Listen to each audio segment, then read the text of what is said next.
বাংলাদেশে বেকারত্বের মূল সমস্যা দক্ষতা ভিত্তিক শিক্ষা ব্যবস্থার প্রচলন করতে না পারা। বেকারত্ব দূরীকরণে একাধিক ভাষাগত দক্ষতা হতে পারে প্রধান হাতিয়ার, এমন মন্তব্য করেছেন সুইস বাংলাদেশ ফাউন্ডেশনের চেয়ারম্যান ইয়াকুব নবী।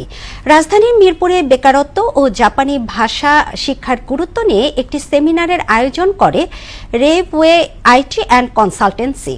প্রতিষ্ঠানের চেয়ারম্যান মোহাম্মদ মাসুদ রানা বলেন, বিদেশে কর্মসংস্থানের সুযোগ কাজে লাগাতে হলে সঠিক কর্মপন্থা জানা জরুরি। সেমিনারে ভাষা দক্ষতা অর্জনের মাধ্যমে বেকারত্ব থেকে মুক্তি পাওয়া শিক্ষার্থীরা তাদের অভিজ্ঞতা তুলে ধরেন।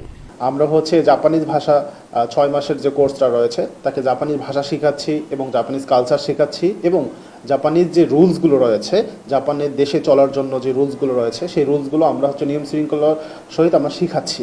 হ্যাঁ, এবং সে পরিপূর্ণ একটা ট্রেনিং নিয়ে কিন্তু সে জাপানে গমন করছে এবং যখন সে কোম্পানিগুলোতে জয়েন করছে, কোম্পানির মালিকগুলো তখন আমাদের যারা জব অ্যাপ্লিকেন্টগুলো রয়েছে তারা কিন্তু বাহবা দিচ্ছে যে না, বাংলাদেশ থেকে আমাদের কোম্পানির এই আইটি অ্যান্ড কনসালটেন্সির মাধ্যমে জাপানের যে বিভিন্ন জব সেক্টরের কোম্পানিগুলোতে যাচ্ছে তারাও স্বাচ্ছন্দ্য ফিল করতেছে যে না, পরিপূর্ণ ট্রেনিং নিয়েই তারা বাংলাদেশ থেকে জাপানে গমন করছে। বেকারত্ব যেটা আছে, এই বেকারত্বটা দিন দিন কিন্তু বাড়তেছে, এটা কিন্তু কমতেছে না।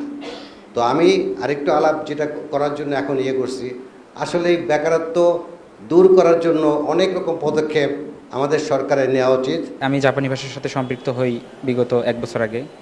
পরে আলহামদুলিল্লাহ আমি জাপানি ভাষা N4 পর্যন্ত লেভেল আপ করতে পেরেছি এবং রেওয়ার সাথে এসে আমি জাপানি ভাষা শিখে দেন ইনশাল্লাহ আমি ভাষা পেয়েছি।